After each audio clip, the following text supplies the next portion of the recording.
I just want to talk about a few things, a few choices, and a few tips that you can use for any time you go on vacation or you go to a theme park to keep your energy levels on check, and so that you have enough energy and you feel good every time you go to a park or wherever you go. Welcome to the Viva Naturally channel, where we help you to manage your energy and health to boost performance.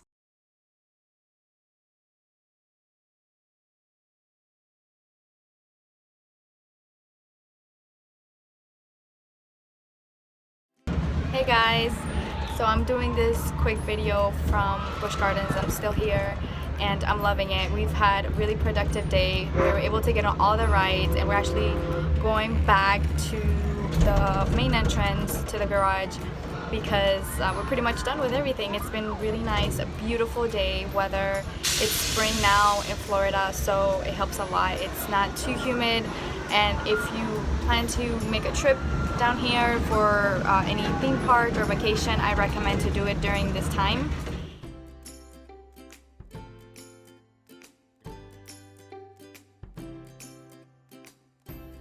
So number one is walking, and this one is pretty common sense. When you go to a theme park, you're expected to walk, and that's how you really get to know the entire place. And of course, enjoy all of the roller coasters. Me personally, I take that as a great way to boost my energy and to feel good, because I love roller coasters. I love the feeling that it gives me. I love the adrenaline.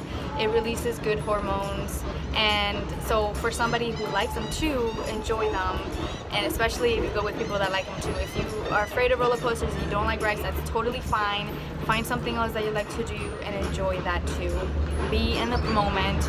It's okay to take pictures and to take videos, that's what I've done, but also be sure to be in the moment and let everything just sink in. Another great recommendation anytime you go to a theme park is to always stay hydrated and take a water bottle with you. If you forget a water bottle, or if you don't have any, you can buy some at the park.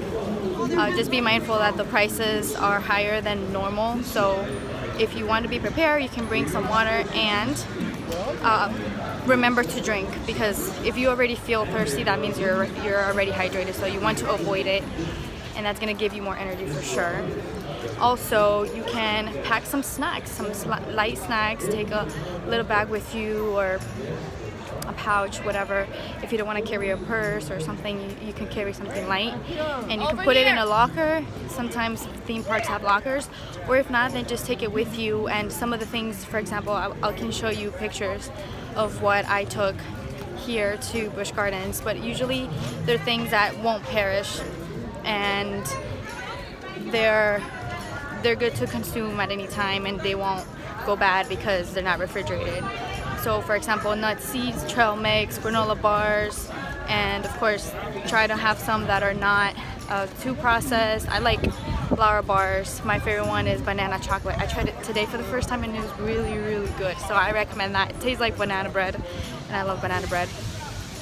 And things like maybe a banana, or like an apple, or some some grapes and things like that. You know, like usually people like to pack chips and crackers and that, and if that's something that you absolutely love and can't live without, then go ahead, but I don't recommend it. For me, I personally don't think it fills me up, or it doesn't have any nutritional value in my opinion, and it doesn't really help with energy levels because it's processed. So try and stay more on the natural side.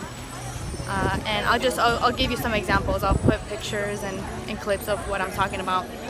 And then of course, when it's time to eat, like a meal, don't skip the meal.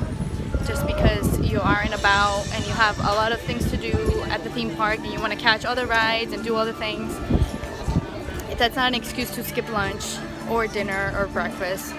So before you even get to the theme park, I should say, have a really filling, healthy meal. I have a video of oatmeal recipe that I recommend. I usually like smoothies in the morning, but if I'm gonna go out and I'm gonna be walking a lot, then I prefer oatmeal, and I'll post the link to that video below too, so you can check it out. My favorite oatmeal recipe that you can try too. But for example, like for lunch, when you are at the park already and you don't have to leave, there are ways to make healthier options, and it's really all about like what you choose, like which restaurant you go to. Like there's almost always a way to make it work. For me personally, and I'll show you a picture of the food that I got for lunch, it's good to go to places that have like food court style, like restaurants, so that way you can pick and choose what you like, and you can mix and match, and you don't feel like you have to eat a whole plate of food that may not be the best choice for you. And in the end, if you eat something too heavy and too processed, you're gonna pay for it, because your digestion is gonna be working extra hard, and now you don't have the energy to walk around, and you're gonna feel tired, and you don't want to feel tired. And also, if you like roller coasters and you like rides, you don't want to feel too heavy and sluggish. So be mindful of that. One thing that helps a lot is to go online and research and type in, like on Google for example, type in the name of the park you're going, and then put like food options or healthy options or vegan options, and then that way you can know, you don't have to look in the park when the day of, you know in advance what to look for. And those are just some of the tips that I recommend as far as food options, and always staying hydrated, of course, before, during, and after. It's really important. One quick tip: when you're waiting for lines for a ride or anything, stretch. Use that time to stretch, and do it before you go to the park and after too, so that you get circulation going and you feel better, and you don't feel sore after the fact. Also, something else to consider: if you feel extremely tired and you feel overheated, that most likely means you're dehydrated, which is important to drink water before, during, and after you go out, especially if it's sunny outside like it is over here. And something I recommend is to just take a break, and if it really gets too strong, then to find help, to look for somebody who works at the park and ask them if they have some medical person or a team that can help you breathe better or feel better. But don't postpone it, and don't ignore it. It's really important to speak up when you have these symptoms.